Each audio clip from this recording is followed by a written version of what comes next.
Hello everyone, मैं advocate Monika पाल। दोस्तों, इससे पहले लेक्चर में मैंने आपको आईपीसी के सेक्शन 2 के बारे में पढ़ाया था।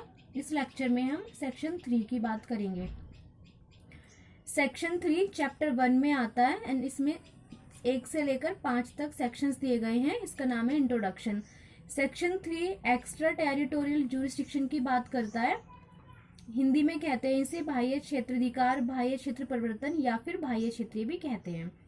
तो इसमें पढ़ लेते हैं कि सेक्शन 3 का मार्जिनल नोट क्या है, क्या कहता है। सेक्शन 3 कहता है कि भारत से परे किए गए किंतु उसके भीतर विधि के अनुसार विचारणीय अपराधों का दंड, punishment of offences committed beyond but which by law may be tried with in India, any person liable by any India law to be tried for an offence committed beyond India shall be dealt with according to the provisions of this code for any act committed beyond India in the same manner as if such act had been committed within India। Hindi में पढ़ लेते हैं। इसमें भारत से परे, इसमें जो दोस्तों भारत से परे है, आप इसको बैरैक्ट में अंडरलाइन कर लीजिए।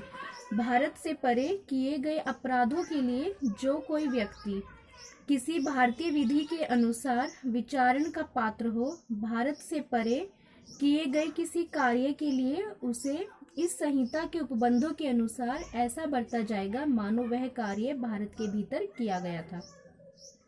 अब यहाँ पे भारत से परे का मतलब समझ लेते हैं। भारत से परे का मतलब है दूसरे देश में, यानी भारत के अलावा किसी अन्य देश में, जैसे चीन, बांग्लादेश, अमेरिका, श्रीलंका और भी भारत के अलावा अन्य देश हैं उनमें।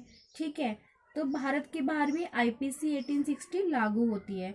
तो यदि कोई व्यक्ति भारत से बाहर कोई कार्य करता है, यानी कि कोई अपराध कारित करता है और वो भारत में जहाँ भी पाया जाएगा तो उसका ट्रायल वहीं पर चलेगा।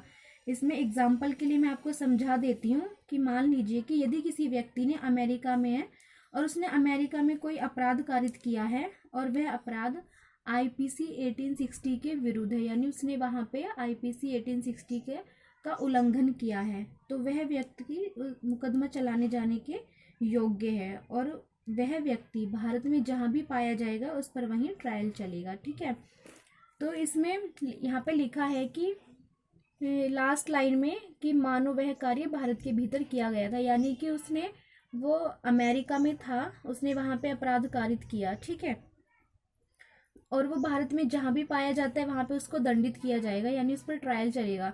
तो उसके लिए ऐसा माना जाएगा कि उसने भारत में ही कार्य किया है, मतलब जो अपराध कारित किया है वो भारत के भीतर ही किया है। ठीक है, तो और ऐसा भी होता है कि यदि कोई ऐसा कानून है कि मतलब वो अमेरिका में है तो उसको वहाँ से भी खींच सकते हैं, और अगर ऐसा कोई कानून नहीं है तो नहीं। ठीक है, तो आज के वीडियो में इतना ही। सेक्शन 4 के बारे में हम नेक्स्ट लेक्चर में बात करेंगे। धन्यवाद।